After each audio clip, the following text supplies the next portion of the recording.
Nah, dalam saga Elbaf yang telah berjalan ini dan dengan gambaran besar chapter 1132 menuju chapter 1134 atau 5 dan seterusnya lah ya, kita sudah melihat sendiri para kelompok Mugiwara telah bereuni lagi kan. Luffy akhirnya bertemu dengan Usopp nih. Nah, lihat tuh, adegan kemarin aja Usopp nangis saking bahagianya serasa dalam mimpi kan.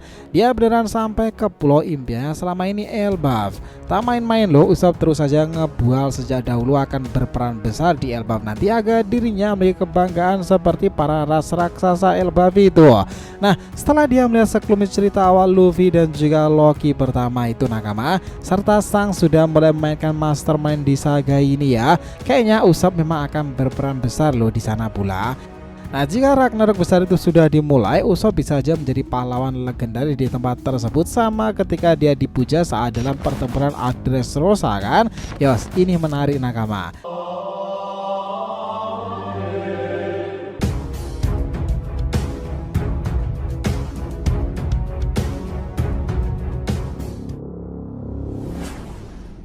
Selamat datang teman-teman, kita akan bahas alur cerita Pre di sini dengan mimin di sini, Joy Boy The Library of Nika. Let's go, kita mulai ceritanya.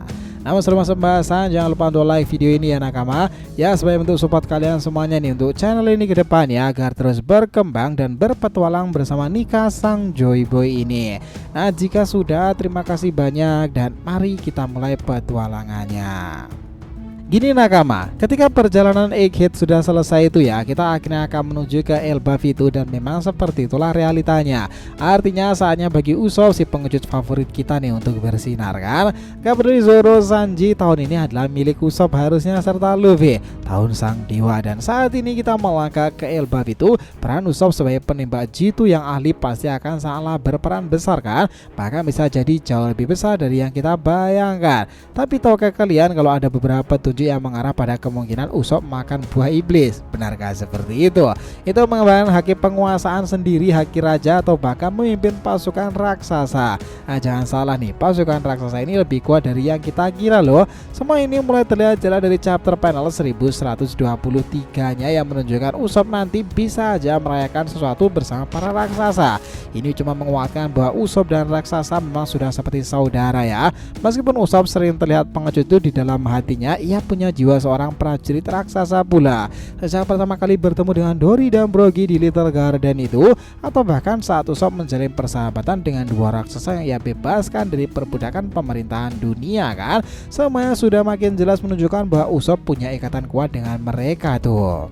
Lebih dari itu nakama, Usopp punya mimpi besar untuk bisa sampai dan pergi ke Elbaf di tanah raksasa. Jadi tentu saja ini harus jadi arc-nya Usopp yang menarik. Kita rasa si Usopp akan mengambil langkah besar menuju tujuannya menjadi seorang prajurit lautan yang pemberani. Tentu saja di sana untuk mencapai itu Usopp butuh perubahan eksperimen besar. Bukan cuma dalam hal kekuatan fisik tetapi juga dalam cara dia berinteraksi dengan dunia kan. Mungkin yang pertama akan terjadi bukan perubahan pada Usopp secara langsung, melainkan pada senjata andalannya Kabuto. Seperti yang kita tahu ya, setiap kali Usopp pergi ke tempat dengan teknologi canggih, senjatanya selalu mengalami upgrade tuh. Ingat waktu di Skypiea pula, di mana Kabuto itu Usopp berubah jadi alat mainan, jadi senjata canggih berkat teknologi dial kan. Setelah timeskip, senjata itu lebih kecil dan lebih efisien lagi, dilengkapi dengan berbagai proyektil baru yang Usopp ciptakan. Nah, setelah perjalanan ke Egghead Island itu dan bisa membuat segalanya lebih keren lagi ya. Siapa tahu senjatanya bisa dilengkapi dengan teknologi baru kemarin itu, seperti roket yang bisa melacak atau bom laser yang bisa menembus pertahanan musuh. Kita bayangkan betapa hebatnya senjata Usopp jika dikolaborasikan dengan Lilith kan yang ada di Elbaf sendiri sekarang. Nah, apalagi dia ikut bersama kru Mugiwara. Dengan bantuan Lilith mungkin saja senjata Usopp bisa jadi senjata legendaris yang sebanding dengan pedang-pedang tingkat tertinggi di dunia tuh. Bayangkan, mungkin saja dia butuh senjata super untuk menghadapi rival terbesarnya di Elbaf itu, mungkin ayahnya sendiri Yasop atau malah Van Auger kan. Ya, bisa aja semua terjadi. Lalu bagaimana nih kira-kira perasaan Usopp ya ketika akhirnya bertemu dengan Yasop tuh. Yasop yang meninggalkan dirinya bersama ibunya untuk bergabung dengan kru Akagami, dan ibunya meninggal tanpa pernah melihat ayahnya kembali itu ya.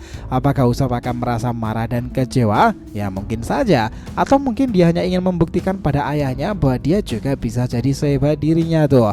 Ini bisa jadi momen yang sangat emosional loh nakama, dan kita bisa ngebayangkan pertarungan sengit antara mereka mereka berdua untuk menentukan siapa yang sebenarnya penembak terjitu di dunia jika mereka bertemu di Elbaf ya. Apalagi kubu Akagami akan mainkan master plan besar di sana. Itu bukan satu-satunya hal yang bisa mengubah Usopp di Art Elbaf ini nakama. Bayangkan kalau Usopp benar-benar makan buah iblis. Ya, bukan sembarangan buah iblis, tapi buah iblis tipe model raksasa. Ya bisa bayangkan kan, Usopp berubah jadi raksasa beneran tuh. Itu pasti jadi momen penuh arti. Apalagi kalau melihat cintanya yang mendalam pada raksasa. Meskipun memang agak jarang ya melihat raksasa yang makan buah iblis sendiri. Hanya ada 2 raksasa yang kita tahu pernah memakainya dalam ceritanya. Kemungkinan ini sedikit ya rendah lah teori tersebut. Tapi di sisi lain, haki terutama haki penguasa sedang menjadi hal besar dan yang paling menarik dalam saga kali ini. Kita semua tahu bahwa Elbaf akan menjadi hal besar yang juga membahas haki mirip seperti yang ada di Wano Kuni kan nakama. Itu memang menarik kita nantikan sih. Di sini pernahkah kalian ingat bagaimana Luffy juga mengalahkan Kaido di Wano Kuni dengan haki penguasaan yang luar biasa kan? Nah, Elbaf sepertinya akan penuh dengan momen-momen luar biasa soal haki pula. Ada satu hal menarik yang kita pelajari, para raksasa ternyata jauh lebih kuat dari yang kita tahu. Dulu kita mengira ya raksasa seperti Dory Broggy yang kalah oleh Mr. Tree hanya beberapa waktu sebelum time skip adalah karakter yang tidak terlalu kuat. Tapi sekarang kita tahu mereka jauh lebih kuat dari itu. Mereka bahkan bisa bertahan dari serangan haki Joy Boy yang luar biasa kuat itu kan. Jadi bisa dibilang raksasa punya potensi haki yang luar biasa pula. Kita juga melihat pula bahwa raksasa ini sudah mengenal haki penguasaan itu nih. Mereka bisa menilai bahwa haki Joy Boy lebih kuat dari milik Akagami. Meskipun tidak semua raksasa memiliki haki penguasaan ya, mereka sangatlah akrab dengan konsep-konsep seperti itu. Itu membuka peluang bahwa Usopp juga bisa mengembangkan haki penguasaan pula kan. Mungkin akan menjadi salah satu hal yang paling mengesankan dan plot twist dalam ceritanya. Meskipun begitu nakama, ada satu hal yang menarik tentang Usopp dan haki penguasaan itu. Ingat ya kalian itu ketika Usopp berbohong tentang memimpin pasukan 8.000 orang itu ya. Salah satu kebohongan yang terkenal kala itu. Meskipun kelihatannya tidak mungkin terjadi tuh, bisa jadi petunjuk bahwa di Arc Elbaf ini Usopp benar-benar akan memimpin pasukan tersebut loh, pasukan raksasa. Dan untuk memimpin pasukan seperti itu, Usopp mungkin perlu mengembangkan haki penguasaan dan mungkin bahkan membangkitkannya. Ya kita rasa itu kedengarannya agak gila sih Usopp dengan haki penguasaan. Tetapi jika kita melihat kembali sejarah kebohongan Usopp itu, kita tahu betul bahwa dari kebohongannya malah jadi kenyataan kan. Nah udah selalu mengabulkannya tuh. Selain itu nakama, bukan cuma Usopp yang akan bertransformasi di Elbaf, Luffy juga akan berlatih dan meningkatkan kekuatannya di Elbaf itu kan. Mungkin dengan bantuan para raksasa. Bayangkan aja nih jika Usopp sampai bangkit dengan haki penguasaan, itu bakal jadi hal yang sangat lucu nih. Mengingat Sanji mungkin akan cemburu karena lebih dulu berusaha menguasai haki tersebut tuh. Nah jika Luffy memang ditakdirkan sebagai Joy Boy generasi ini, tentunya dia harus lebih kuat daripada Akagami kan. Dia perlu berlatih lebih keras lagi. Bisa jadi ini juga akan jadi momen luar biasa dalam ceritanya ke depan itu nanti. Tentu saja Elbaf tidak hanya berisikan Usopp dan juga haki tersebut ya. Ada banyak karakter lain yang akan muncul di sana dan berkembang. Salah satunya adalah Uruk nakama. Mungkin kita sudah lupa tentang dia nih, karena sejauh ini dia memang tidak banyak berperan dalam cerita kan. Supernova itu sob. Elbaf adalah tempat yang tepat untuk Uruk itu kembali. Mengingat dia berasal dari ras Birka kan, sebuah pulau yang terhubung dengan langit sendiri. Bisa jadi kita akan melihat Uruk beraksi di Arc ini, apalagi jika Enel kembali muncul di sana. Mungkin Enel tahu lebih banyak tentang teknologi Mother Flame yang baru saja kita pelajari di Egghead nih. Itu bisa jadi sangat relevan dengan cerita Elbaf nakama. Meskipun kita fokus pada Usopp, sebenarnya masih ada banyak hal besar yang bisa terjadi di Elbaf. Tapi di balik semua hal besar ini, ada satu teori yang menurut kita itu sangatlah menarik, yaitu bagaimana Luffy akan menyelamatkan dunia. Itu berkaitan dengan Pulau Langit loh, yang menjadi kunci dalam pertempuran melawan bencana besar yang mungkin akan datang. Vegapunk mengatakan dunia akan terendam banjir besar kan. Itu akan disebabkan oleh penggunaan senjata kuno yang mengubah level laut secara global. Menurut teori ini sih, Luffy akan menemukan cara menghentikan banjir tersebut ya. Mungkin dengan memanfaatkan teknologi yang ditemukan di Elbaf sendiri atau di Egghead yang dibawa Lilith. Namun untuk melakukannya, Luffy harus menguasai gear kelima secara sepenuhnya. Biasanya menjadi sumber kekuatan luar biasa yang dapat menyelamatkan dunia untuk bencana kan. Ingat, imajinasinya tanpa batas pula. Ini tentu sangat gila memang, tetapi jika ada satu hal yang bisa mengubah nasib dunia itu mungkin adalah kemampuan Luffy dan juga gear kelimanya. ya itu bisa aja terjadi kan.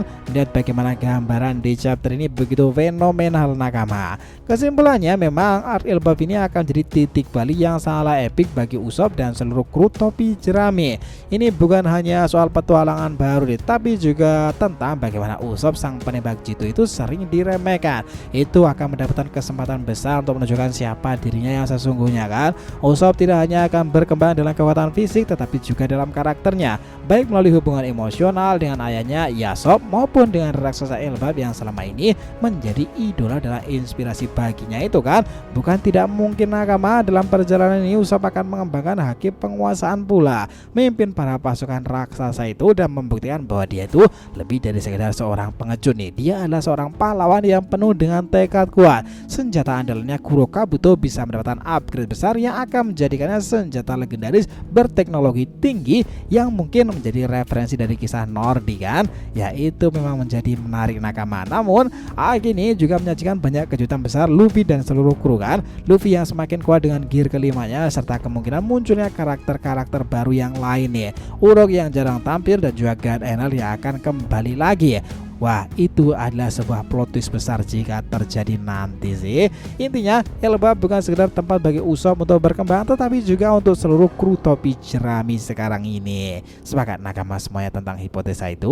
Jadi terima kasih ya telah menonton cerita ini sampai akhir.